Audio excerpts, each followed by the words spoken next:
आप सभी मित्रों का हार्दिक नमस्कार। अज्ञे जी पर केंद्रित एकाग्र की इस नई कड़ी में आप सभी मित्रों का स्वागत है। और आज हमारे साथ आदरणीय रीता रानी पालीवाल जी जुड़ी हुई हैं। आप सभी मित्रों की ओर से उनका हार्दिक नमस्कार। मित्रों, रीता रानी जी आज अज्ञे जी से जुड़े कुछ संस्मरण साझा करेंगी और साथ ही अपने वक्तव्य के दूसरे खंड में उनकी कविताओं पर और कुछ कहानियों पर भी बातचीत करेंगी। तो आइए सीधे हम लोग रीता रानी जी के पास चलते हैं और उनसे उनका वक्तव्य सुनते हैं। जी, स्वागत। अज्ञे जी की स्मृति को नमन करते हुए सबसे पहले मैं जनसुलभ पुस्तकालय के संयोजक, इस श्रृंखला के संयोजक अर्पण कुमार जी को कृतज्ञता ज्ञापित करती हूँ कि उन्होंने आपसे बातचीत करने का ये अवसर मुझे प्रदान किया है। मैं अज्ञे की एक सहृदय पाठक रही हूँ और बहुत समय से रही हूँ। मेरी शिक्षा दीक्षा की शुरुआत गांव में और बहुत छोटे कस्बे में हुई थी। उसके बाद मतलब ज़्यादा साहित्यिक परिवेश भी नहीं था जो हम लोग कोर्स में पढ़ते थे, उससे ज़्यादा। उसके बाद जब मैं आगरा में सेंट जॉन्स कॉलेज में बीए में पढ़ने आई, तब मेरा साहित्य से, हिंदी साहित्य से, अंग्रेजी साहित्य से थोड़ा बृहत्तर परिचय हुआ। और अब तक हम जो पढ़ते थे छायावाद और दिनकर और बच्चन, उससे आगे नए कवियों के बारे में, नए साहित्य के बारे में मुझे जानकारी और मिली और जिज्ञासा भी हुई। आगरा काफ़ी साहित्यिक गतिविधियों का केंद्र रह चुका था। वहाँ पर साहित्य रत्न भंडार नाम की एक संस्था थी जो हिंदी साहित्य की सेवी संस्था थी 40 के दशक में, 30 के दशक में। वहाँ जब मैं पहुँची तो मुझे अज्ञे की अरि और करुणा प्रभा में दिखाई दी और वो पुस्तक सबसे पहले मैंने वहीं से ली। वहाँ से खरीदी हुई वो पहली पुस्तक थी। और जब मैंने अरि और करुणा प्रभामय की कविताएं देखी तो एक मतलब खास ढंग की ताजगी की कविताएं थी जिससे मैंने वैसे पहले ऐसी कविताएं नहीं पढ़ी थी, नहीं देखी थी। उसकी भूमिका भी काफ़ी महत्वपूर्ण है। हालांकि तब उस भूमिका के संदर्भ भी मैं नहीं जानती थी और इतना बोध नहीं था कि जैन बुद्धिज़्म या अज्ञे के बारे में साहित्य में मतलब किस तरीके का परिवेश है, उनकी चर्चा मतलब मैंने नहीं सुनी थी तब तक। भूमिका पढ़ी ज़रूर, मगर मेरे कितनी समझ में आई ये तो नहीं कह सकती। हाँ, कविताएं ज़रूर मुझे आकृष्ट करती थी, ख़ास तौर से इतनी बहुत छोटी सी कविताएं जो हाइकू के उन्होंने अनुवाद किए थे। हाइकू के पैटर्न पे कुछ कविताएं बाद में लिखी भी थी।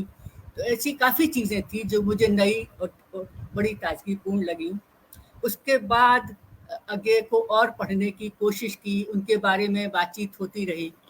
इसी बीच संयोग ये हुआ कि मुझे हिंदी का एक कॉलेज में हिंदी का एक पुरस्कार मिलना था और हमारे विभागाध्यक्ष हरिहरनाथ टंडन जी ने कहा कि कोई एक पुस्तक पसंद कर लो और वो पुस्तक हम तुम्हें पुरस्कार में दे देंगे, हम चाहते हैं कि तुम्हारी पसंद की पुस्तक दें।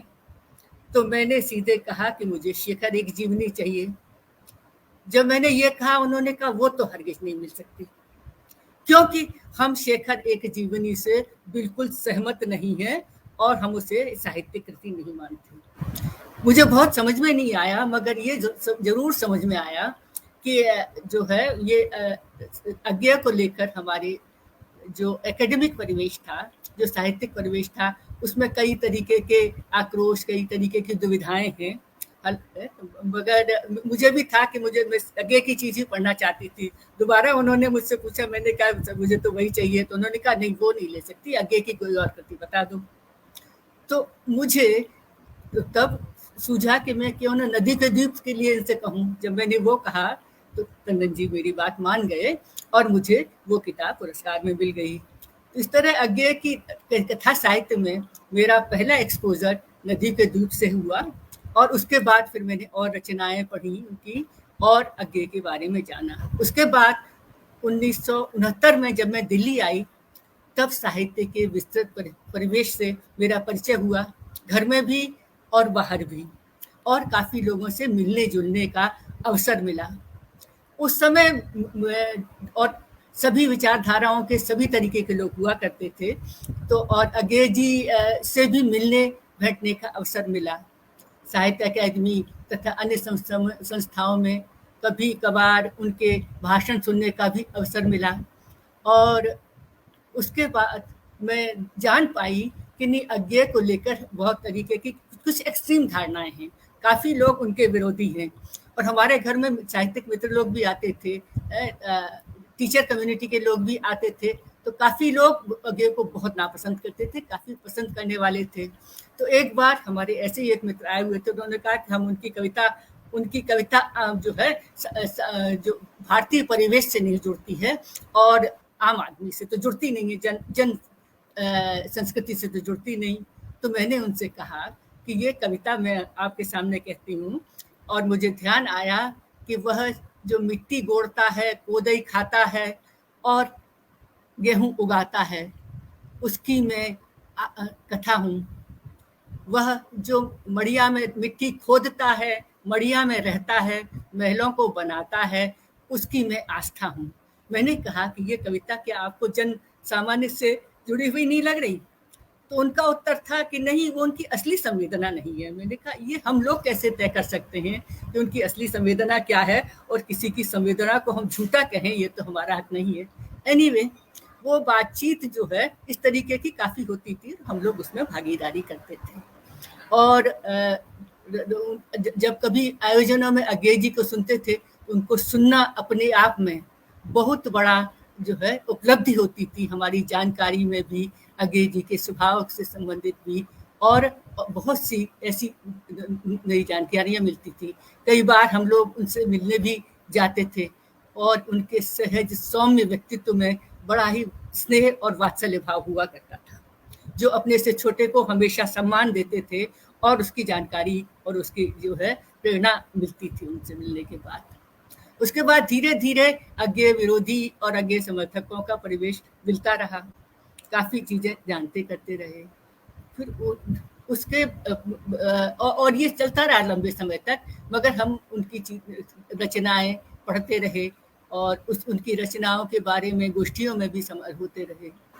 उसके बाद हुआ ये कि 87 के आसपास एक आयोजन हुआ था भारत भवन भोपाल में, और वो समवाय नाम का एक आयोजन किया गया, जिसमें साहित्य और आलोचना के विषय में जो मतलब विस्तृत सम्मेलन हुआ, और काफ़ी आलोचक और लेखकगण वहाँ पहुँचे।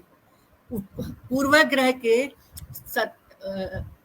79वें अंक में उस पूरे समवाय की रिपोर्ट छपी है, उस आयोजन की, और अशोक वाजपेयी जी ने बताया है कि उस आयोजन में अज्ञे जी को भी बुलाया गया था, नामवर जी को भी बुलाया गया था, और काफ़ी मतलब जो प्रगतिशील मित्रों को भी बुलाया गया था, और रामस्वरूप चतुर्वेदी जी को भी बुलाया गया था। सब कुछ था, और सबको पहले पता था कि कौन कौन आ रहा है, कौन कौन नहीं, किस किसने निमंत्रण स्वीकार किया है।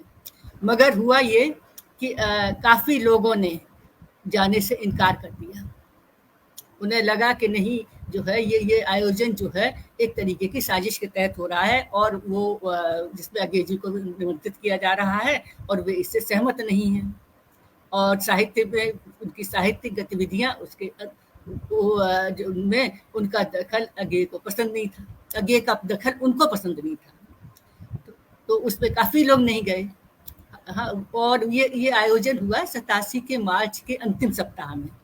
उसके बाद अप्रैल के पहले सप्ताह में 4 अप्रैल को तो अज्ञे जी रहे नहीं।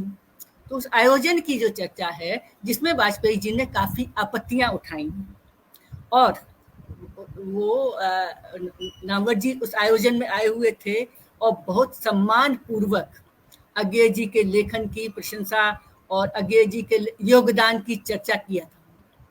मगर उसके बाद उससे पहले वो कोई भाषण दे चुके थे भोपाल में ही किसी अन्य संस्था में, जो जिसमें अज्ञे जी के बारे में काफ़ी ऐसी बातें कह चुके थे, काफ़ी लोगों को पता है, जो अशोभनीय थी। मगर वहाँ अज्ञे जी के समक्ष उन्होंने बहुत आदरपूर्वक और अज्ञे के साहित्यिक ऋण को स्वीकार करते हुए काफ़ी बातें कही।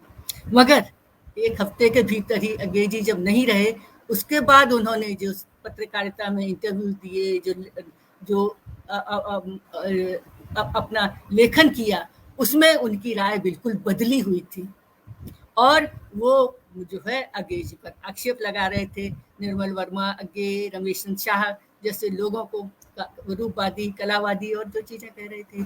तो वो अंक जो है, जो कोई भी पढ़ना चाहें आप लोगों में से जरूर पढ़ें, पूर्वाग्रह का 79वां अंक। और ये उसका 1987 में छपा हुआ है, उसमें समवाय की सारी रिपोर्टिंग है। तो ये जानते हुए कि साहित्य में किस तरीके की राजनीति होती है और जो अपनी विचारधारा से सहमत नहीं होता उसे किस तरीके से विस्थापित करने की कोशिश की जाती है। हालांकि अज्ञे का साहित्यिक व्यक्तित्व और अज्ञे की जानकारियां इतनी ठोस और इतनी गहरी थी कि जितनी उनको उखाड़ने की कोशिश करते रहे उतनी ही वे जमती रही। और वो उन्होंने अपने आप को काफी संभाल के रखा कि सब विरोधों के बावजूद भी उन्होंने कहा कि मैं वो धन हूँ जिसे साधने में प्रत्यंचा टूट गई है। तो वो ऐसी बहुत सी चीजें थी जिन्हें आरोपित किया गया। और फिर मैंने हरियो करुणा प्रभा में कई बार दोबारा पढ़ी और जब भूमिका पढ़ी तो उसमें उन्होंने कहा कि प्रभाव मैंने स्वीकार किए हैं काफी, जिसमें पूर्व के भी प्रभाव हैं और पश्चिम के भी प्रभाव हैं। हरियो करुणा प्रभा में उनकी जापान यात्रा से के बाद आके लिखी हुई कविताएं संकलित हैं। तो उन्होंने कहा कि पूर्व, और उन्होंने उसमें चर्चा की है कि जापान का जैन बुद्धिज्म जो है, जैन बौद्ध दर्शन है, वो जो है भारतीय लोगों को काफी कुछ सिखा सकता है। खास तौर से पश्चिम के लोग उससे बहुत प्रभावित हुए हैं, वहाँ की साहित्य संस्कृति से, और भारतीय लोग भी उससे सीख सकते हैं। हालांकि जैन जो है वो जो है ध्यान का ही पूर्वी रूप है, जापानी रूप है। और अज्ञे ने उन प्रभावों को स्वीकार किया, वहाँ के साहित्य के प्रभाव को स्वीकार किया है। और ये भी कहा है कि इतना होने से कोई लेखक अभारतीय नहीं हो जाता। तो जो अफवाहें काफी उड़ाई गई थी कि अज्ञे जो है विदेशी साहित्य के नकलची हैं, वहां से अब वो ले आते हैं कोई विषय, कोई जो है कोई संवेदना ले आते हैं, कोई नई बात वहाँ की आलोचना से, कविता से ले आते हैं और हिंदी में उसको लाके अपनी कह के रोक देते हैं। तो वो आरोपित इस तरीके के आरोप थे जिनका अज्ञे जी ने उस भूमिका में खंडन किया है। और उन्होंने ये भी कहा है कि जो है वो कोई प्रभाव ग्रहण करना है, किसी तरीके की नकल नहीं है। प्रभाव संस्कृतियां प्रभाव ग्रहण करती हैं और बंद दरवाजे में सूरज का प्रकाश कुछ ही रास्तों से पहुंचता है। खुला आसमान हो जिसमें सूरज का प्रकाश बहुत अच्छी तरह फैलता है, चारों जगह फैलता है, तो उन लोग रचनाकारों का ऋण स्वीकार करना, जहाँ से प्रभाव ग्रहण किया है, जहाँ से पाया है। और खास तौर से हम लोगों के लिए, भारतीयों के लिए, तो जहाँ से बौद्ध दर्शन, बौद्ध धर्म पूर्व में पहुंचा, चीन में पहुंचा, और चीन से बाद जो है जापान में पहुंचा, और उसने क्या नया रूप वहाँ पे ग्रहण किया और जापानी साहित्य को कैसे प्रभावित किया, ये हमारे लिए जानना इसके लिए बहुत उपयोगी है। तो ऐसी बहुत से आते रहे अवसर जिसमें अज्ञे जी के बारे में पढ़ने का, बातचीत करने का मिलता रहा। उसके बाद संयोग ये हुआ कि 1999 में कृष्णदत्त पालीवाल जी को जापान की Tokyo university of foreign studies Tokyo Gaikoku Daigaku में विजिटिंग प्रोफेसर होने के लिए निमंत्रित किया गया। और हम लोग परिवार के साथ ही वहाँ जाना चाहते थे, इसलिए मैं भी जापान गई।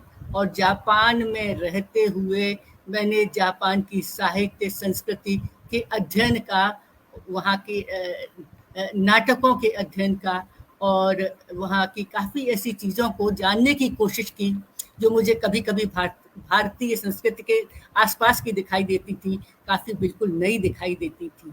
और जब मैंने वो देखा, जाना, तो मुझे फिर अज्ञे जी का ध्यान आया। अज्ञे जी 1957 में जापान गए थे और 57-58 में रहे थे वहाँ पे। तो उस वक्त वहाँ की प्रेरणा से उन्होंने कुछ जापान को देख के, जापान को समझते हुए कुछ कविताएं जापान में रहते हुए लिखी थी और कुछ हाइकू छंदों का अनुवाद किया था, हाइकू कविताओं का। हाइकू जापान की विशिष्ट कविता है, जो दुनिया की सबसे छोटी कविता है, मगर अपने आप में पूर्ण और अपने आप में अनोखी है। 17 वर्णों में ये प्रकृति से जुड़ाव की कविता है। प्रकृति से मनुष्य कैसे जुड़ सकता है और अपने को अभिव्यक्त कर सकता है। इसमें बौद्धिकता और विचार का समावेश नहीं है, अनुभूति का समावेश है। अज्ञे ने उनका अनुवाद किया और हम में से काफी लोग जानते हैं, खास तौर से एक हाइकू को, ताल पुराना कूदा मेढक गुड़, तो भाषो का ये हाइकू है और अज्ञे ने उसका अनुवाद किया। और ये जो है, इसके कई तरीके से, ताल पुराना में हम उसके बहुत से अर्थ कर सकते हैं। विचारों का पुराना ताल, रूढ़ियों का पुराना ताल, उसमें विचारों के नए ताल में नए विचार का उन्मेष, रूढ़ियों में एक नए तरीके का प्रयोग, ऐसे बहुत से अर्थ लगाए जा सकते हैं। हालांकि हाइकू के बारे में ये लेखक किसी भी अर्थ का दावा नहीं करता, वो हमेशा पाठक के ऊपर तय होता है कि वो क्या उसका अर्थ ग्रहण करेगा, क्या लेगा। तो ये जानते हुए अज्ञे जी ने जो है जापानी काफी, ये बाशो का हाइकू है और इसके साथ ही एक कथा काफी प्रसिद्ध है कि बासु, और वो बासो जैन साधक थे और अपने गुरु के पास गए तो और गुरु से जैन की साधना लेते थे। एक बार गुरु ने फिर कहा, गुरु ने बाशो से पूछा कि जीवन का सत्य क्या है। उसी समय पास में तालाब में एक मेढक ने छलांग लगाई और उसकी आवाज आई। बाशो ने कहा यही, और गुरु ने कहा कि अब तुम्हें ज़ेन में जो है, ज़ेन के तुम मास्टर हो गए हो, क्योंकि तुम्हें ये तादात्म्य की स्थिति पैदा हो गई है प्रकृति से और प्रकृति की निरंतरता में। जापान में किसी भी घटना को, प्राकृतिक घटना को, ये माना जाता है कि काल की निरंतरता में एक परिवर्तन, एक छोटा सा परिवर्तन। तो ये जो बासु का हाइकू था, गुरु ने कहा कि वाकई में जो तुमने समझ लिया है कि अनवरत काल की कल्पना है, उस अनवरत काल की कल्पना में ये एक प्रकृति की घटना और ये से तदाकार हो जाना, यही तदाकार होने की स्थिति हाइकू में है। और आगे ने उसी को पकड़ा और बाद में काफी अपनी कविताओं में अपने ढंग से उसे शामिल किया। और हाइकू का अज्ञे पर ये प्रभाव पड़ा कि उन्होंने काफी मित कथन से, अज्ञे की विशेषता है थोड़े शब्दों में बहुत सी बात कह देने की, वो मित कथन भी अज्ञे ने जापानी संस्कार से प्राप्त किए। तो ये अजीबो पर करुणा प्रभामय की कविताएं दोबारा मैंने पढ़ी और दोबारा मुझे जापान के संदर्भ में उनको पढ़ने का, उनको करने का अवसर मिला। और ये हाइकू ऐसी चीज है जो दुनिया भर में, जापान में बहुत, जापान से दुनिया भर के कवियों ने उसे बहुत ही कहना चाहिए, बहुत सम्मान के साथ और बहुत जिज्ञासा के साथ ग्रहण किया है। रविन्द्रनाथ टैगोर जब जापान गए थे तब उन्होंने वहां पर भी वहां पर हाइकू के कुछ प्रयोग किए थे और बंगला में उनके हाइकू छपे थे। उसके बाद अज्ञे ने ये प्रेरणा ग्रहण की और अज्ञे ने हाइकू कविता लिखी। हाइकू के साथ कहा जाता है कि हाइकू में ज़ेन समाया हुआ है और ज़ेन दर्शन जो है जापानी साधना पद्धति की ऐसी विशिष्ट स्थिति है, ध्यान की वो स्थिति है जो प्रकृति से तदाकार होने की स्थिति है। और जापान का पूरा जीवन, जो सामान्य व्यक्ति का जीवन भी है, वो हाइकू लिखने की स्थिति का जीवन है। जो स्कूली बच्चे हैं, जो विद्यालय के किसी प्रोग्राम में घूमने जाते हैं और वहाँ प्राकृतिक दृश्यों को देखते हैं, प्रकृति से तदाकार होते हैं, वो सब हाइकू लिखते हैं। हाइकू की प्रतियोगिता होती है। तो हाइकू जापान के जीवन में रमा हुआ है। इस तरह से ज़ेन पद्धति भी उनके जीवन में रमे हुए हैं। और अगे जी ने इसका हम हिंदी पाठकों से इसका साक्षात्कार कराया और इससे संवेदना से जोड़ा। आजकल काफी लोग हाइकू लिखते हैं हालांकि, मगर वो केवल छोटी कविता को ही हाइकू मान के लिखते हैं। तो हाइकू की विशेषता ये है कि वो छोटी कविता तो है ही, मगर अपने आप में पूर्ण है। और जो दृश्य देखा है, जो स्थिति देखी है, छोटी से छोटी चीज पर है, उसको से फौरन उसके विचार जो हमारे मन में आने की भी गुंजाइश नहीं है। जो अनुभूति हुई है, उस अनुभूति को बहुत सादगी के साथ प्रस्तुत कर देना। ज़ेन है उसका में सादगी का ही सबसे ज्यादा महत्व है प्रकृति से को देखने की। काफी ऐसी प्राकृतिक जगह हैं वहां पर, ज़ेन बुद्धिज्म के केंद्र हैं, जहां लोग पहुंचते हैं और किसी झरने को झरते हुए धीरे धीरे बहुत ही स्लो झरना आ रहा है, एक एक बूंद पानी की टप टप टप आवाज आ रही है, और उस टप टप को सुनने के लिए काफी देर तक मौन, बिल्कुल शांत बैठे रहते हैं। तो ये जो विशेषता थी आगे की हाइकू लाने की, ये मुझे जापान में इसको समझने का, जानने का अवसर मिला। उसके बाद और जो फिर मैं और चीज़ों को भी देखती पढ़ती रही कि जापानी नाटक से मेरा साक्षात्कार हुआ, काबुकी, नो, बुंराकू, और ये ऐसे नाटक हैं, जापान की विशिष्ट नाट्य कला है, जिससे दुनिया भर के रचनाकारों ने, नाट्यकारों ने काफी कुछ सीखा है और उसकी सराहना की है। 1916 के आसपास एजरा पाउंड ने और अर्नेस्ट फेलेसा ने कुछ नोह नाटकों का अंग्रेजी में अनुवाद किया था, और W.B. येट्स ने उनकी भूमिका लिखी थी। वो W.B. येट्स की भूमिका उन नाटकों की इसलिए लिखी थी कि वो उनका मानना था कि जो पश्चिमी नाटक है वो बहुत कुछ सीख सकता है पूर्वी नाटकों से। एशियाई परंपरा में जो नाटक है, जो पश्चिम नाटक से इस अर्थ में बिल्कुल विपरीत है कि वो पश्चिम का नाटक यथार्थवादी नाटक था। उस समय यथार्थवादी नाटक का जोर था और सब कुछ जीवन को यथावत प्रस्तुत कर देने की जो उनकी आकांक्षा थी। मगर जो एशिया का नाट्य विधान है, एशिया का नाट्य विधान तो है वो कल्पना मूलक नाटक, जिसमें जो दिखाया जाता है वो सांकेतिक होता है और दर्शक उसके से अपने अर्थ की सृष्टि करता है। नोह नाटकों में वो की ये विशेषता है कि वे एक खास तरीके से कल्पनाशीलता दर्शक के मन में जगाते हैं, और उस कल्पनाशीलता से दर्शक को से अपने एक तादाद में स्थापित होता है। अभिनेता में, नोह के अभिनेता की प्रस्तुति में, उसमें एक्शन बहुत कम होता है, उसमें केवल वो एक गति होती है और थोड़े प्रतीक होते हैं। उन प्रतीकों के माध्यम से दर्शक उसको ग्रहण करता है और अपने मन में अपनी भावना के हिसाब से, अपनी संवेदना के हिसाब से उसका अर्थ ग्रहण करता है। कहा जाता है कि काबुकी या नोह समझने के लिए, उनको जानने के लिए पहले उनके लिए एक तरीके का वो है ना, एक सहृदय साधक दर्शक तो चाहिए ही, बल्कि है ना एक नोह के बारे में जानने वाला एक विद्वान दर्शक भी चाहिए, क्योंकि नोह भी जैन साधना का ही एक अनिवार्य अंग है। और अगे जी ने नोह देखे, मुझे भी अगे जब मैं गई तो मैंने भी काबुकी, नोह, बुंराकू नाटक इसीलिए देखे कि उनकी मैं काफ़ी तारीफ पढ़ चुकी थी और एक नए रंग दृष्टि से साक्षात्कार होने वाला था। और नोह नाटक की विशेषताएं इतनी ऐसी हैं जो अपने आप में यूनिक किस्म की हैं।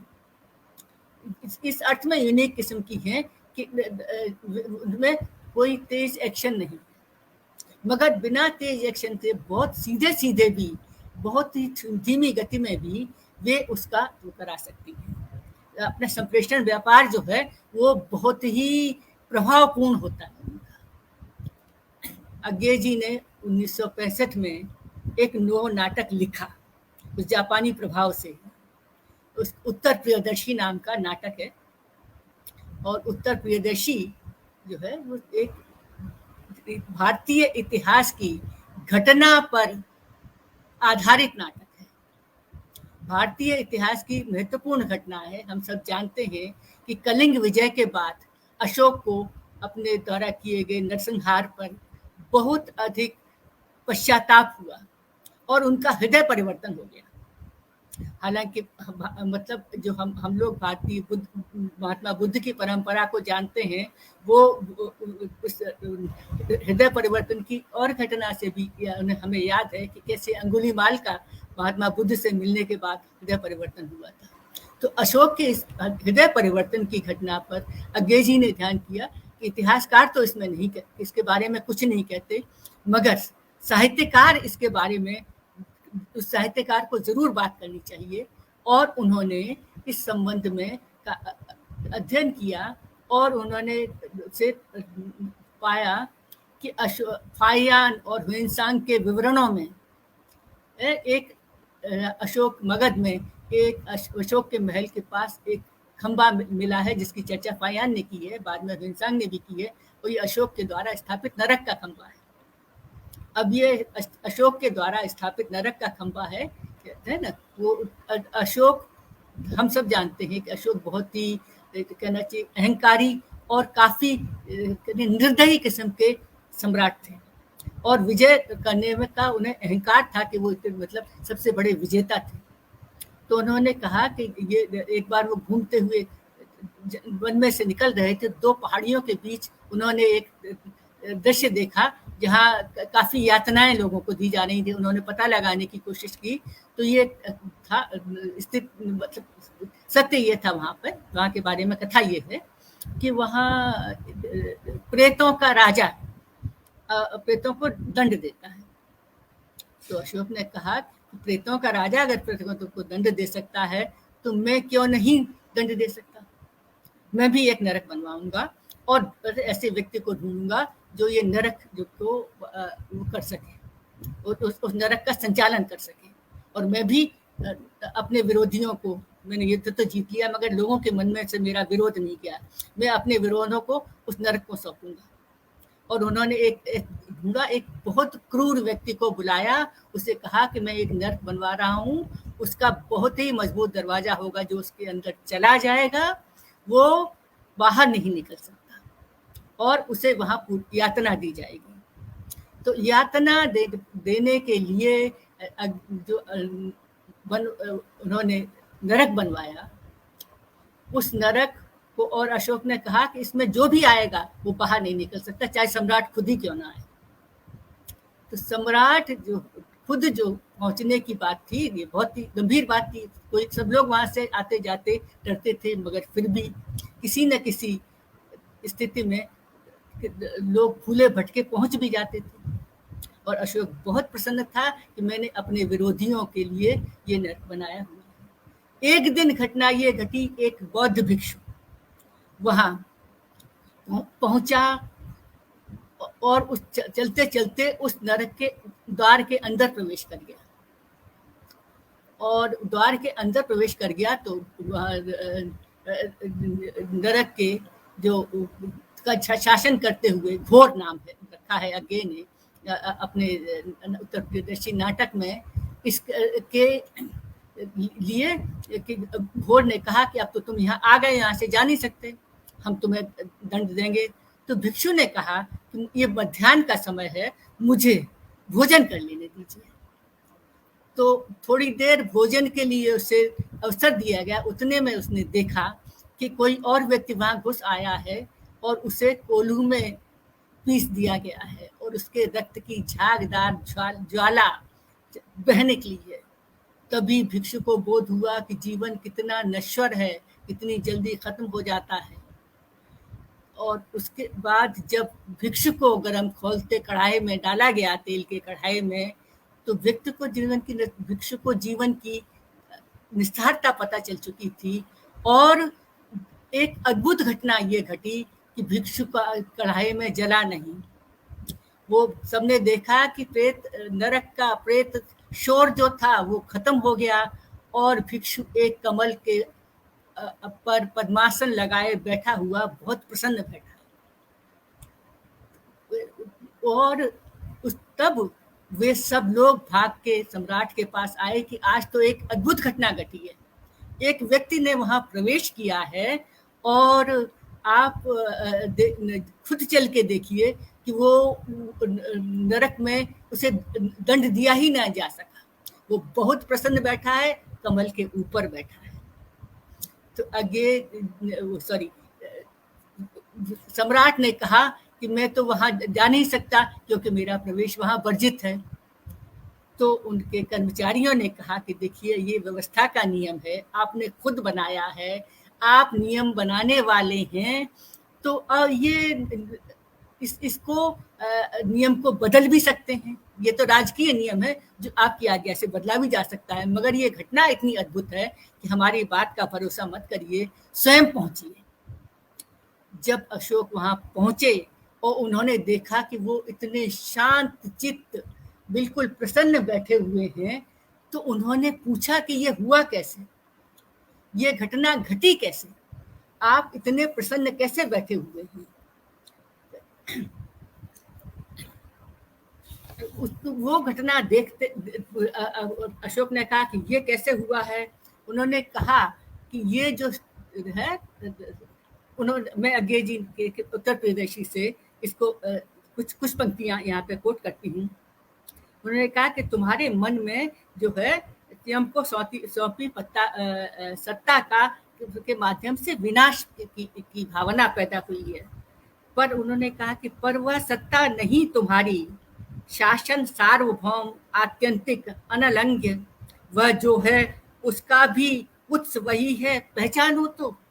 जहां तुम्हारे अहंकार का यम की सत्ता स्वयं तुम्ही ने दी उसको, तुम प्रतिष्ठित हुए एक समान अकरुणा के बंधन में, नरक तुम्हारे भीतर है वह वहीं, जहां से निश्चित पारमिता करुणा में उसका अग घुलता है, स्वयं नरक ही गल जाता है एक अहंता, जहां जगी भवपाश बिछे साम्राज्य बने, प्राचीन नरक के वहीं खिंच गए, जागी करुणा मिटा नरक साम्राज्य दहे, कट गए बंद आप्लावित ज्योति के कमल कोश में, मानव मन मुक्त हुआ। और अशोक को बोध हुआ कि अहंकार से बड़ी करुणा है, अहंकार से बड़ा प्रेम है और मैं उसको मानूंगा। तो ऐतिहासिक घटना का इस कथा के माध्यम, इस नाटक की कथा के माध्यम से अज्ञे ने एक मनोवैज्ञानिक, एक सांस्कृतिक अर्थ ढूंढने की कोशिश की है, क्योंकि करुणा का भाव जो है भारत के का मूल भाव है। महात्मा बुद्ध के की करुणा थी तो सबसे उन्हें बुद्ध बनाती है। उस भाव को उन्होंने नोह नाटक के भीतर प्रवेश कराया और जो नोह नाटक की रूढ़ियां थी उन्हें हिंदी पाठक और हिंदी साहित्य के उपयुक्त और पाठक के लिए ग्रहणीय बनाया। जैसे नोह नाटक के साथ ये है, वो जैन बुद्धिज्म से जुड़ा हुआ है और उसका जो प्रमुख पात्र है शिते, वो शिते अक्सर चूंकि जापान में जाके और चीन में जाके तो बौद्ध धर्म करुणा का धर्म नहीं रह गया था, वो योद्धाओं का, समुराइयों का धर्म रह गया था। तो नोह का जो पात्र होता है वो अपने जीवन की आकांक्षाओं की, जिनकी आप जो ऐसी आकांक्षाएं रह गई जिनकी पूर्ति नहीं हो पाई, उसे जो पराजय मिली, उसे प्रेम के संदर्भ में जिस तरीके की असफलता मिली, या और ऐसी घटनाएं हैं जिनकी वजह से उसका चित्त बहुत विचलित है और वही प्रवृत्ति में अपने उस विचलित चित्त से परेशान है। नोह नाटक में उस दो नाटक में उस चित्त का क्या कहना चाहिए परिष्कार होता है। इसलिए नोह नाटक मृत्यु और जीवन के जहाँ संधि स्थल पर खड़ा होता है और प्रेत के माध्यम से ये कथा कही जाती है। यह एक बात की चर्चा मैं जरूर करना चाहती हूँ कि प्रेत को जापान में वैसे नहीं देखा जाता जैसे भारतीय संस्कृति में और हम देखते हैं। जयामी जो जापान के नोह के सबसे बड़े लेखक हैं, सबसे बड़े निर्देशक हैं, उनका कहना है कि प्रेत हमेशा भयानक नहीं होते, प्रेत सुंदर भी होते हैं, उनसे हमारा संवाद भी होता है, हमारे जीवन के अंग हैं। तो जो व्यक्ति जिस सफलता से वंचित अपने जीवन में रह गया, उस सफलता को पाने के लिए उसका जो संघर्ष है वो नोह में दिखाया जाता है और उसकी आत्मा की शांति जो है किसी बौद्ध भिक्षु के माध्यम से होती है। बौद्ध मंदिर या बौद्ध भिक्षु को चलते चलते वो उसकी भेंट हो जाती है और उस भिक्षु के माध्यम से परिष्कार होता है। इसलिए जैन साधना भी वहाँ जुड़ी हुई है और मनुष्य की विकलता और वो उसका त्रास भी जुड़ा हुआ है जो करुणा के माध्यम से प्रकट किया जाता है। अज्ञे जी तो इसे हिंदी पाठकों के लिए लिख रहे थे, भारतीय पाठकों के लिए लिख रहे थे, तो प्रेत का वैसे इस्तेमाल उन्होंने नहीं किया। उन्होंने नोह नाटक को भारतीय जो है संवेदना, भारतीय संस्कृति और भारतीय इतिहास के बीच में स्थापित करके उसके जो रचना विधान है जिसमें बौद्ध भिक्षु की उपस्थिति से संस्कार होता है उस व्यक्ति का जिसका अहंकार है, उसको दिखाया।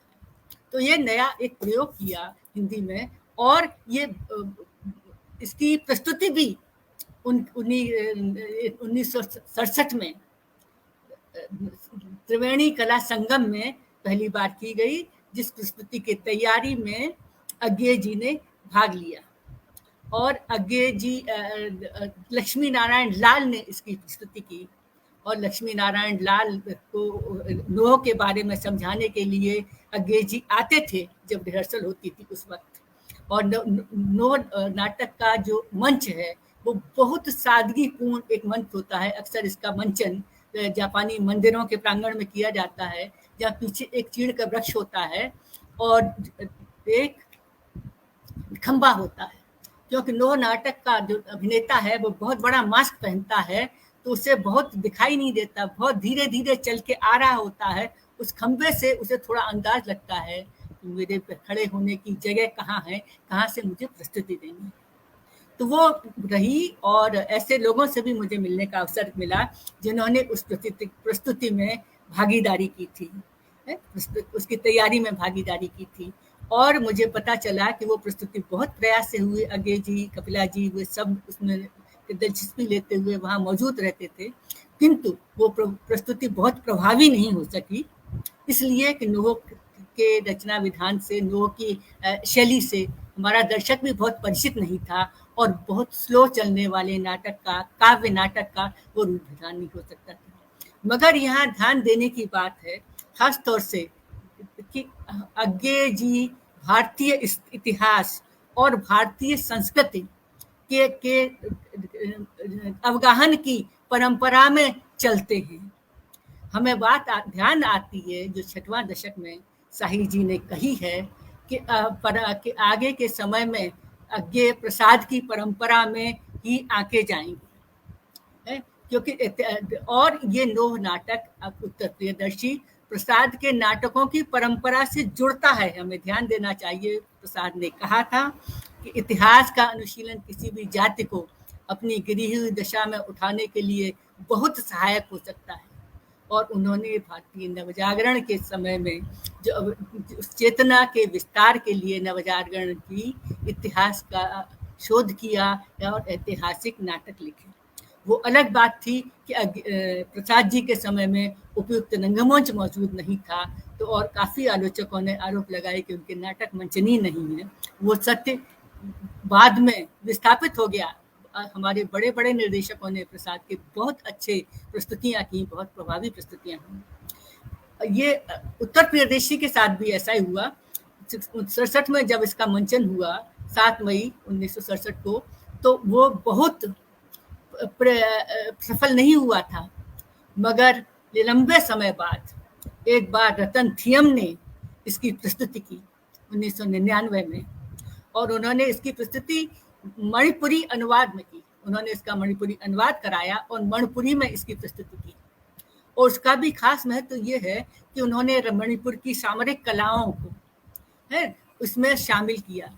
सामरिक कलाएं जो हैं वो मणिपुरी की खास विशेषता है। हम में से जिन्होंने वो देखी होंगी आप सबने, तो वो जानते हैं कि उनका नृत्य जो है और उनकी सामरिक कला दोनों एक दूसरे से कैसे अभिन्न हो जाती हैं। और नोह में भी कम से कम ये नृत्य और सामरिक कला एक दूसरे से जुड़ती है। चीन में भी सामरिक कलाएं बौद्ध दर्शन के साथ जुड़ी हुई हैं, तो एक जुड़ाव पैदा हुआ और रतन थियम की प्रस्तुति बहुत सुंदर ढंग से प्रभावित से सराही गई। बाद में जब चीन में भारत महोत्सव मनाया गया तो रतन थियम ने इसकी प्रस्तुति चीन में भी ले जाके की और वो सराही गई। तो ये जो एशिया का जो साइके है, एशिया की जो संस्कृति है, एशिया की साहित्यिक परंपराएं हैं, उनकी निकटता अज्ञे जी ने नोह नाटक के माध्यम से की और हाइकू के माध्यम से की। यहीं पर एक बात की और चर्चा अज्ञे के साहित्य की जापान से जुड़ी हुई है, जिसकी मैं चर्चा करना चाहती हूँ, और वो चर्चा है असाध्य वीणा कविता। हम सब ने वो कविता पढ़ी है और वो कविता एक अद्भुत कविता है। हिंदी साहित्य की श्रेष्ठतम लंबी कविताओं में से असाध्य वीणा एक कविता है। और अज्ञे जी ने के लिए इस पर भी बहुत लोगों ने आक्षेप लगाए कि अज्ञे तो नकलची हैं, वो जो है जापानी कथा को चुरा के उस पर बड़ी कविता लिख देते हैं और अपनी तरह बना के उसे प्रस्तुत कर देते हैं। ये सही बात है कि जापानी ये कथा अज्ञे जी को जापान में मिली, मगर वस्तुतः एक चीनी कविता ये कथा है।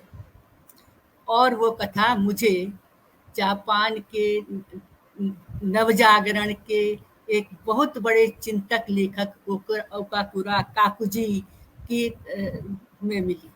ओकरा काकुजी की एक किताब है बुक ऑफ द टी।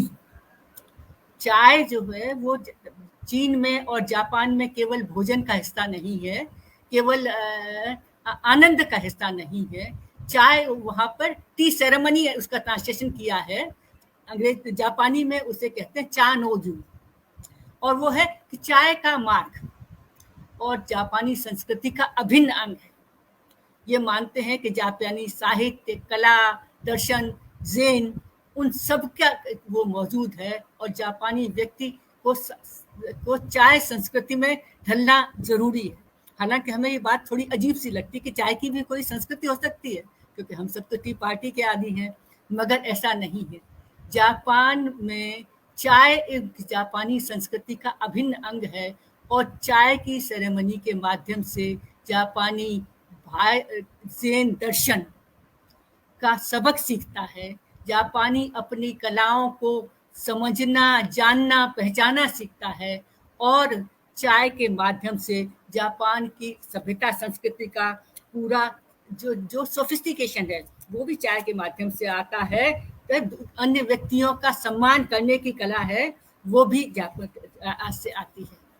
वो चीनी कथा क्या है, थोड़ी देर में आपका समय लेके वो एक जो ओकाकुरा से मेरे मिली थी उसका मैंने हिंदी अनुवाद किया है और मैं थोड़ी देर आपको सुनाना चाहती हूँ।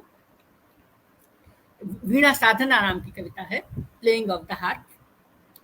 बहुत समय पहले चीन के लुंगमैन की तंग घाटी होनान प्रांत के ड्रैगन दर्रा में एक विराट गिरी तरु था। इतना विराट कि वनस्पति जगत का राजा कहला सकता था, इतना ऊंचा कि लगता मानो सिर उठाए तारों से बतिया रहा है। जड़ें धरती में इतनी भीतर गईं कि पाताल में लेटे शेषनाग की कुंडली के साथ कसकर गुथी हुई थी।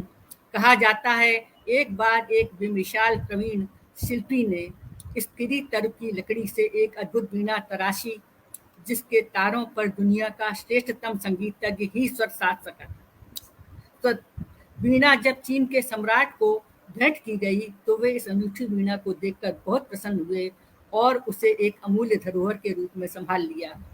उन्होंने देश देशांतर के बड़े से बड़े संगीत साधकों को आशा के साथ बुलाया कि इस अनूठी वीणा के तारों की झनकार से निकले दिव्य संगीत की तान उनकी सभा में गूंजेगी। किंतु वह कोई ऐसी वैसी वीणा न थी। एक से बढ़कर एक स्वर साधक आए, किंतु वीणा के अनम्य तारों को साध कर स्वर संगीत निकालने में विफल रहे। वे भरसक प्रयास करते, किंतु वीणा की अवहेलना करती। उनकी उंगलियों की थिरकन वीणा के हटीले तारों को उनके गीतों की धुन के अनुरूप सुनम्य न बना सकी। वे बहुत प्रयास करते, किंतु परिणाम उल्टा होता। वीणा से अत्यंत अप्रिय ध्वनि निकलती, जिसकी संगति उनके गीतों के साथ इसी तरह न बैठती।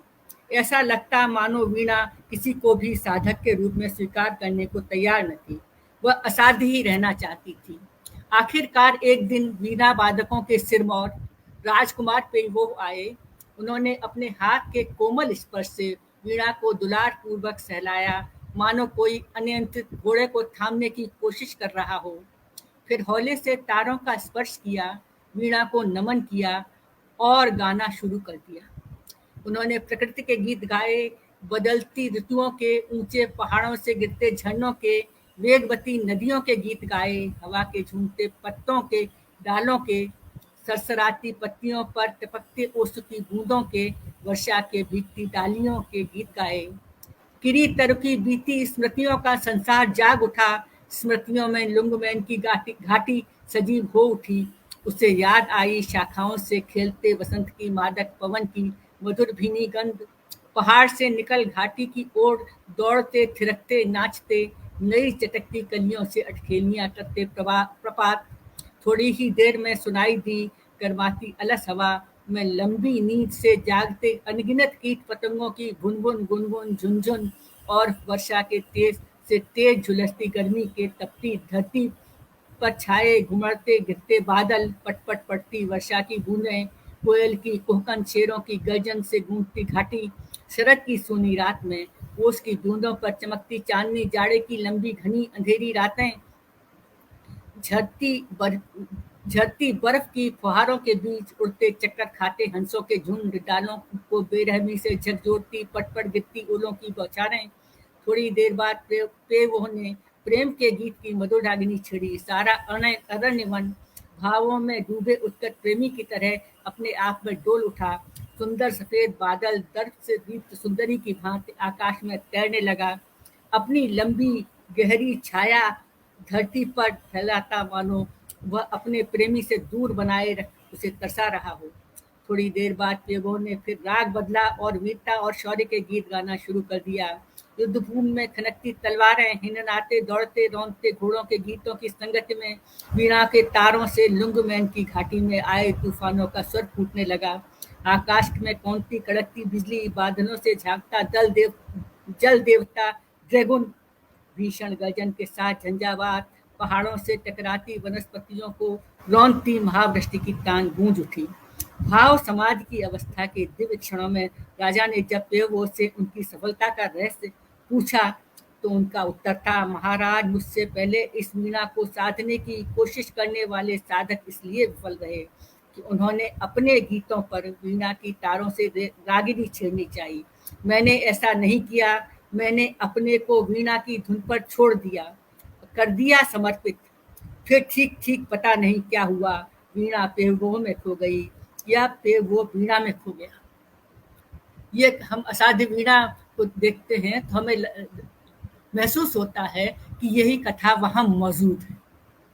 असल में जब चानोयू ये कहते हैं कि टी सेरेमनी का एक अभिन्न हिस्सा होता है कि वहाँ पर जिस एक बहुत सादा कक्ष होता है, उस सादा कक्ष में एक कोई जो है चित्रकारी टंगी होती है, और इस चित्रकारी को सराहना देखना उस चाय उत्सव का एक अभिन्न अंग होता है।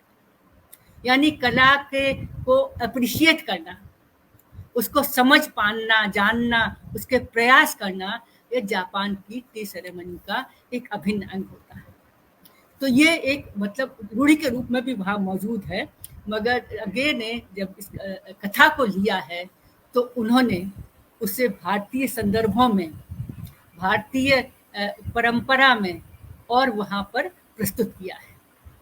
इसलिए सबसे पहले तो ये देखने की चीज़ है कि अज्ञे ने कैसे उसको भारतीय स्थितियों में प्रस्तुत किया है, भारतीय परिवेश में, भारतीय कला साधना में, भारतीय कला की सराहना या कला को समझने के तरीके में कैसे फिट किया है, फिट नहीं किया है, कैसे उसे उतारा है। ये हम असाध्य वीणा को पढ़ते हैं तो हमारी समझ में आता है। कथा वही है, एक वीणा है और वो उत्तराखंड, यह वीणा उत्तराखंड के गिर प्रांतर से घने वनों में जहाँ तपस्या करते हैं ब्रह्मचारी, बहुत समय पहले आई थी। उसी कीर्ति उत्तर से वज्रकीर्त ने सारा जीवन इसे गढ़ा था। हठ साधना यही थी उस साधक की, पूरे जीवन उसने अपनी कला की साधना में लगाया और उस वीणा को गढ़ा। मगर अज्ञे जी के कविता में वीणा साधने के लिए कोई राजकुमार नहीं आता है। इस कविता में केश कंबली गुफा गेह प्रियंवद आते हैं, क्योंकि हमारे यहाँ रचनाकार कवि, उसकी हैसियत ऋषि की हैसियत है। कविर मनीषी प्रभु स्वयंभू है। और हम जानते हैं कि हमारी संस्कृति के निर्माण में हमारे ऋषियों की, व्यास की और वाल्मीकि की जैसी भूमिका रही है, वैसे किसी भी देश की संस्कृति के निर्माण में उसके कवियों की नहीं रही। तो वो जो ऋषि है, कवि ऋषि है जो साधक, वो आते हैं प्रियंवद, और राजा ने जो है उनका सम्मान से के साथ उन्हें उनका आतिथ्य किया है। कहते हुआ मैं तात पधारे आप, और फिर बताते हैं कि वीणा, उस वीणा के साधने के प्रयास में हमारे सारे कलावंत जो हैं वे असफल रहे। अब हमें आशा है कि आप आ गए हैं तो ये इस वीणा के तारों की झनकार हमें सुनने को मिलेगी। पर जो साधक है वो उतना ही विनम्र है। प्रियंवद सीधे कहते हैं, राजन पर मैं तो कलावंत हूँ नहीं, शिष्य साधक हूँ, जीवन के अनकहे सत्य का साक्षी। और फिर वो कहते हैं कि ये जो इतनी क्रीटी तरह के गढ़ी गई इस अभिमंत्रित वीणा को मैं कैसे साथ पाऊंगा, मैं कुछ नहीं कह सकता। मगर वे उसमें कंबल पर आमंत्रित अकेलेपन में डूब जाते हैं, वीणा को नमन करते हैं और वे अकेलेपन में डूब जाते हैं। और फिर कहते हैं कि मैं जो हूँ वो कैसे इस मंत्र पूरित इस वीणा को मैं कैसे साध सकता हूँ। मैं इस वीणा की को वो संबोधित करते हुए वे सोचते हैं कि जिसकी जड़ वासुक के फन पर थी आधारित, जिसके कंधों पर बादल सोते थे और कान में जिसके हिमग्र कहते थे अपने रहस्य, संबोधित कर उस तर को करता था नीरव एकालाप प्रेमवत। उसे संबोधित करते हैं और उसके बहुत सम्मान के साथ उससे कहते हैं, ओ दीर्घकाय, वो पूरे झारखंड के अग्रज, तात सखा गुरु आश्रय, त्राता महच्छाय, ओ व्याकुल मुखरित वन ध्वनियों के वृंदगान के मूर्त रूप, मैं तुझे सुनूं देखूं ध्याऊं अनिमेष, स्तब्ध संयुक्त निर्वाक, कहाँ से साहस पाऊं। यही हमें ध्यान आता है कि अज्ञे जी ने त्रिशंकु लिखा था, त्रिशंकु के निबंध लिखे थे और 1945 में वे छपे थे। और उस उन निबंधों में एक निबंध है रूढ़ और मौलिकता, जो अज्ञे जी ने कहा है कि टी.एस. एलियट के ट्रेडिशन इन इंडिविजुअल टैलेंट का एक छाया अनुवाद है। अज्ञे जी ने ये स्वीकार किया है, मगर वहाँ परंपरा की बात करते हुए उन्होंने ध्यान लगाया है कि परंपरा का अवगाहन किसी भी रचनाकार के लिए बहुत आवश्यक ही नहीं, बल्कि ये बहुत ज़रूरी है। बिना परंपरा से संवाद स्थापित करे हुए, बिना परंपरा को जाने, बिना परंपरा को समझे कोई रचनाकार नहीं बन सकता है। जो ये मानते हैं कि हमने परंपरा छोड़ दी और हम मौलिक रचना कर रहे हैं, वे भ्रम में है। अज्ञे जी इस बात को कहते हैं और फिर ये ध्यान दिलाते हैं कि परंपरा कोई पोटली नहीं है जिसको सिर पर रख के चल सकते हैं। बल्कि परंपरा को तो हर रचनाकार को अपने लिए कमाना पड़ता है और परंपरा को कमाने के लिए साधना करनी पड़ती है, तभी वो परंपरा में कुछ नया सृजन कर पाते हैं। और टी.एस. एलियट जैसे कहते हैं कि परंपरा की श्रृंखला में एक नई कड़ी जुड़ जाती है। तो हमें जो और ये करने के लिए परंपरा को समर्पित होना होता है। तो प्रियमवत की इस किरी तरु की वीणा से साधना करने के लिए वीणा को का जो आह्वान है वो परंपरा के प्रति समर्पण है, एक आत्मदान है अज्ञे जी के लिए कि वे कहते हैं कि रचना रचनाकार के आत्मदान के बिना नहीं हो सकती। अपने अहंकार को, अपने अहम को और अपने करने की क्षमता को समर्पित करके तो ये जानने की जरूरत है कि वो परंपरा हमारी क्या है और परंपरा को हम कैसे उसे कमा सकते हैं, कैसे ला सकते हैं। कौन प्रियंवद है कि दंभ कर इस अभिमंत्रित कार वाद्य के सम्मुख आवे। प्रियंवद को बिल्कुल ये घमंड नहीं है कि मैं इस दंभ से इससे पा सकता हूँ। वे तो उसकी आराधना करते हैं। ओ विशालतर तेरी काया को छेद बांध कर रची गई वीणा को किस स्पर्धा से हाथ करें आघात छीनने तारों को। नहीं नहीं वीणा यह मेरी गोद रखी है रहे, किंतु मैं भी तो तेरी गोदी में बैठा मोद भरा बालक हूँ। ओ तरतात संभाल मुझे, मेरी हर किलक पुलक में डूब जाए, मैं सुनूं गुनूं विस्मय से भर आंखें तेरे अनुभव का एक एक अंतस्वर, तेरे दोलन से झूमूं मैं तन्मय गातू। परंपरा को समर्पित करने का भाव है, आत्मदान का भाव है, वो भाव इसमें अज्ञे ने क्रिएट किया है, जो कि लॉन्गमैन की वीणा जो पेवो पर जिसने साधा था उसके भाव से बिल्कुल अलग ढंग का। भारतीय संदर्भों में वे चीज़ों को देखते हैं और परंपरा के संदर्भ में जो अगेन परंपरा के समर्पण का सिद्धांत दिया है उसकी कहना चाहिए व्यावहारिक प्रस्तुति इस कविता के माध्यम से करते हैं। परंपरा को जगाने की परंपरा को जगाने की परंपरा भारतीय साहित्य में रही है। हमें रामचरितमानस में याद है जब शुरू करने से पहले तुलसीदास कहते हैं व्यास आदि कवि पुंगव नाना जिन सादर हरि सुजस बखाना चरण कमल बंदेव तिनकेरे पूर्व सकल मनोरथ मेरे। इस तरह भारतीय सृजन की परंपरा में अज्ञे अपने को जोड़ते हैं और इस रचना को जोड़ते हैं, असाध्य वीणा की रचना को उस परंपरा से जोड़ते हैं। और उसके बाद परंपरा की पूरे प्रयास के बाद परंपरा की साधना के प्रयास के बाद ये प्रेमवत को के हाथ हिलते हैं और वीणा के तारों से झंझनाहट पैदा होती है और वो झंझनाहट उनके राजा और सभा सुनते हैं। बदली कौंद पत्ती और किरीट तर को याद आता है अपना वन में अपना जीवन। बदली कौंद पत्तियों पर वर्षा की पटपट खनी रात में महुए का चुपचाप टपकना चौके खगशाबक की झुक दिल्ली झिल्ली दादुर कोकिल चातक की झंकार पुकारों की यति में संसद की सांस। हाँ मुझे स्मरण है हरी तलहटी में छोटे पेड़ों की ओट टाल पर बंधे समय पशुओं की नानाविध आतुर पुकारें, गर्जन घुड़गुड़ चीख मूक हक्का चिटिहाट। फिर तुरंत नई एकदम स्मृति पटल पर नई जैसे होता है ना कि फ्लैशबैक से नई रील खुलती है स्मृति की है? वो है मौमक्खियां असंग झूमती करती गुंजार उस लंबे बिल में छणका कंदालस ठहराव।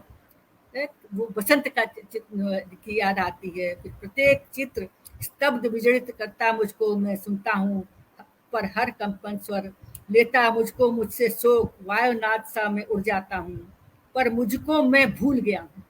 अपने अहम का अपने आप का पूरी तरह समर्पण कर दिया है परंपरा को। सुनता हूँ मैं पर मुझसे परे शब्द ये लील शब्द में लिए मान। ओ रे तरु ओ वन ओ स्वर संभार नाद में संस्कृति ओ रस प्लावन मुझे क्षमा कर भूल अकिंचाता को मुरी मुझे ओट दे ढकले छाले ओ शरण मेरे गूंगेपन को तेरे सोए सागर का ज्वार डुबा ले। और समाधिस्थ संगीतकार का हाथ उठा था, कांपी थी उंगलियां अलग अंगड़ाई लेकर, मानो जाग उठी थी वीणा, सहसा वीणा झंझना उठी, अवतरित हुआ संगीत स्वयंभू, जिसमें सोता है अखंड ब्रह्मा का मौन अशेष प्रभा में।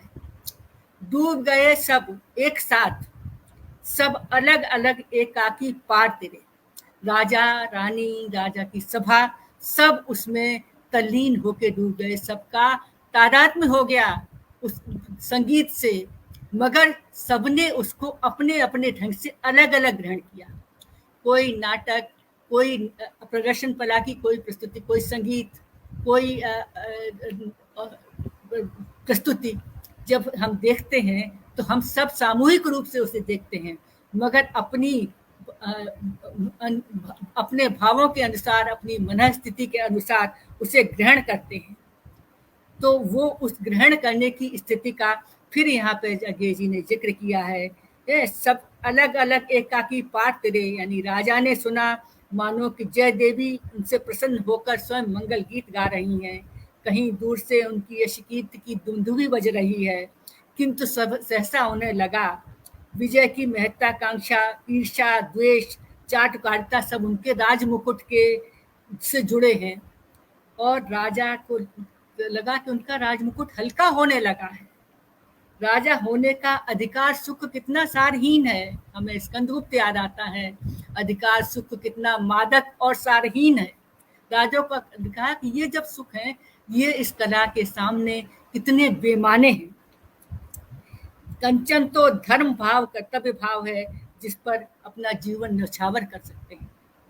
जब रानी ने सुना तो रानी को लगा मण माणिक कंठहार पटवस्त्र मेखला किंकण, सब अंधकार के कण हैं ये, आलोक एक है प्यार अनन्य। रानी उस प्यार को साधेगी। और हमें ध्यान रखना चाहिए कि महात्मा बुद्ध ने कहा था कि बैर से बैर का अंत नहीं होता, प्रेम से बैर का अंत होता है।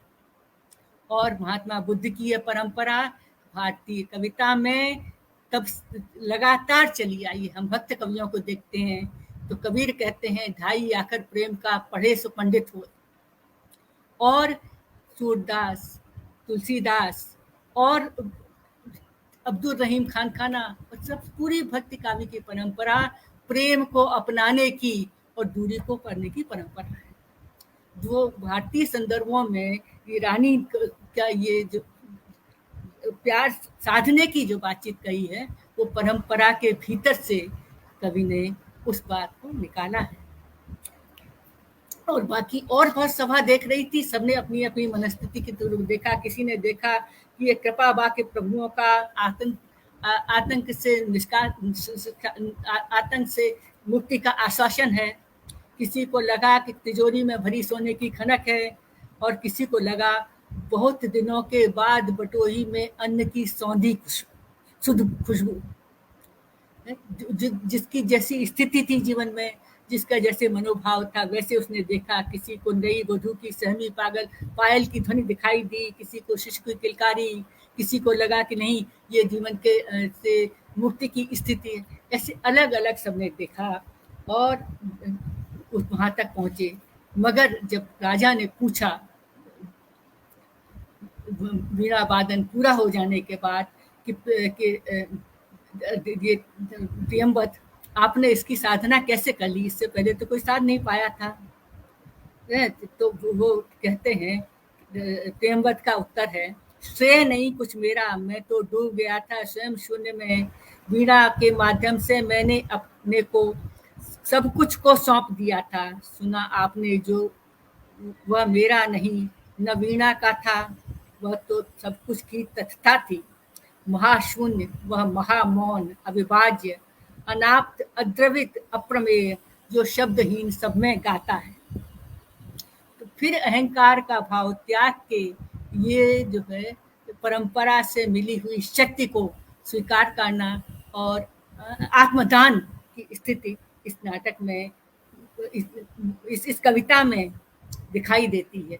वहीं फिर हमें ध्यान आता है सुंदरकांड में हनुमान से जब पूछा गया कि आपने ये कैसे जो है वहां तक पहुंचे लंका पर, और किस तरह से आप सीता से भेंट कर पाए, किस तरीके से आपने तो वो चमत्कार कर दिया। तो वे बहुत ही अहंकार के भाव को त्यागते हुए कहते हैं, नाग सिंधु हाटकपुर जारा, निश्चर गण बद विपुन उजारा, सो सब तप प्रताप रघुराई, नाथ न कछु मोर प्रताप।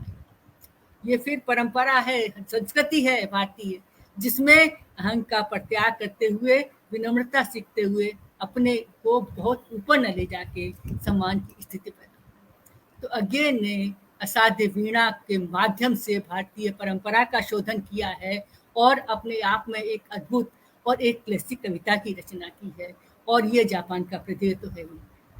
यहाँ बातचीत ये जगह की इन विशेषताओं की बातचीत करते हुए मैं अब एक अन्य विषय पर चर्चा करना चाहती हूँ, जिसके की लगभग साहित्य में नहीं हुई है आगे की आलोचना में, और वो ये है कि हमारे देश में, हमारा बहुत बड़ा देश है और बहुत विविधता वाला है, जो पूर्वोत्तर है, नॉर्थ ईस्ट है, उसकी संस्कृति को, उसके जीवन को, उसकी समस्याओं को हिंदी साहित्य में लाने वाले अज्ञे जी हैं, सबसे पहले और लगभग अकेले हैं। अज्ञे जी ब्रिटिश फौज में कैप्टन रहे थे कुछ समय, और वो सेकेंड वर्ल्ड वॉर के टाइम का समय था, और उनकी शिलोंग में उनके वो थे, वे वहाँ पर शिलोंग में एक तरीके से संपर्क अधिकारी के रूप में थे वहाँ के लोगों से, असम में, शिलोंग में। और तो उन्होंने अरे आयावर रहेगा याद में परशुराम से तुर्खम तक एक संस्मरण लिखा है, जहाँ उन्होंने पूर्वोत्तर को भारतीय संस्कृति और परंपरा के से उसके स्रोत को प्रस्तुत किया है। हम सब जानते हैं वैसे उन कथाओं को, मगर उनकी मौजूदगी पूर्वोत्तर में है, इस बारे में हमें बहुत कम लोगों को जानकारी है, मतलब बहुत बोध नहीं है उस चीज़ का, उसकी चर्चाएं भी उस रूप से नहीं हुई। मगर परशुराम से तुर्खम तक जाने के उस संस्मरण में अज्ञे जी ने कुंडनपुर की चर्चा की है, और ब्रह्मपुत्र की एक नदी है जो उसकी सहयोगी नदी है कुंडनी, और उस किनारे पर बना हुआ वो महल है जहाँ जो जिसमें रुक्मिणी जहाँ की रहने वाली थी, उस राजमहल की चर्चा ध्यान दिलाते हैं, महाभारत के प्रसंग को ध्यान दिलाते हैं। ऐसे एक लोहित नदी है, उसकी फिर अज्ञे जी ध्यान दिलाते हैं कि लोहित्य जो है वो महाभारत में लोहित्य की चर्चा है और पूर्वोत्तर की संस्कृति में का योगदान है। ये और कैसे ये देश अपनी विविधता में अपनी संस्कृति की एक परंपरा को प्रस्तुत करता है, ये बताते हैं। उसके बाद माजुली का जो उनका संस्मरण है, उसमें वे असम के वैष्णव संतों की चर्चा करते हैं, शंकर देव, महादेव, उनके द्वारा स्थापित किए गए सत्र हैं, उन सत्रों का वैष्णव भक्ति में किस तरीके का योगदान रहा है, और उपनिवेशवाद के समय में किस तरह से वो उपनिवेशवाद के शिकार हुए हैं। अज्ञे जी चूंकि कैप्टन थे, और तो वो ब्रिटिश कैप्टन जरूर थे, मगर उनके द्वारा जो अन्याय हो रहा था भारतीय जन के प्रति, उसके प्रति भी वे आगाह कराते हैं कि किस वो हुए। और एक उनियाटी सत्र है वहाँ के लोगों को, चूंकि वे नव जागरण से जुड़ना चाहते थे, स्वाधीनता आंदोलन से जुड़ना चाहते थे, उस सत्र का किस तरीके से शोषण किया गया वहाँ के अधिकारियों द्वारा, इसकी चर्चा भी वे करते हैं। और शिलोंग में रहते हुए, उस मोर्चे पर रहते हुए अज्ञे जी ने कहानियाँ लिखी हैं, उनकी कहानियाँ हैं हीली बोन की बतखें, नगा पर्वत की एक घटना, और मेजर चौधरी की वापसी, और नीली हंसी। ये 4 कहानियाँ हैं, और उन कहानियों के माध्यम से अज्ञे जी ने सेना और युद्ध के माध्यम से जन सामान्य के शोषण की, स्त्रियों के शोषण की जो है वो तस्वीर दिखाई है, और ये भी दिखाया है कि किस तरह से युद्ध, आजकल तो हम उस स्थिति से गुजर रहे हैं, हमारे सामने कितना भयानक युद्ध हो रहा है, कैसे विनाश हो रहा है। उस समय उन कहानियों के माध्यम से वो दिखाते हैं किस तरह से युद्ध मनुष्य का मनुष्यत्व छीन लेता है, वो दूसरे की संवेदना, मेजर चौधरी की वापसी और नगा पर्वत की घटना में ये काफी उन सैन्य अधिकारियों का, मेजर की हैसियत की या उससे अलग हैसियत के अधिकारियों का अपने सेना के द्वारा किए गए जन सामान्य के प्रति अत्याचारों के को लेकर किस तरीके की एक आत्मग्लानि पैदा होती है, जिसमें मनुष्य को सेना में जिन हालातों में लोग रहते हैं और कैसे मनुष्य को वो पशुवत बना देते हैं, उसकी संवेदना का नाश कर देते हैं, उसका मनुष्यत्व को छीन लेते हैं। इन चर्चाओं की, इन तथ्यों की उन्होंने खोज की है और चर्चा की है। हिलीबोन की बतखों के माध्यम से जो वे फिर जो है पूर्वोत्तर की संस्कृति में महिलाओं की स्थिति जो है मात्र सत्तात्मक संस्कृति है, उसके बारे में जानकारी दिलाते हैं।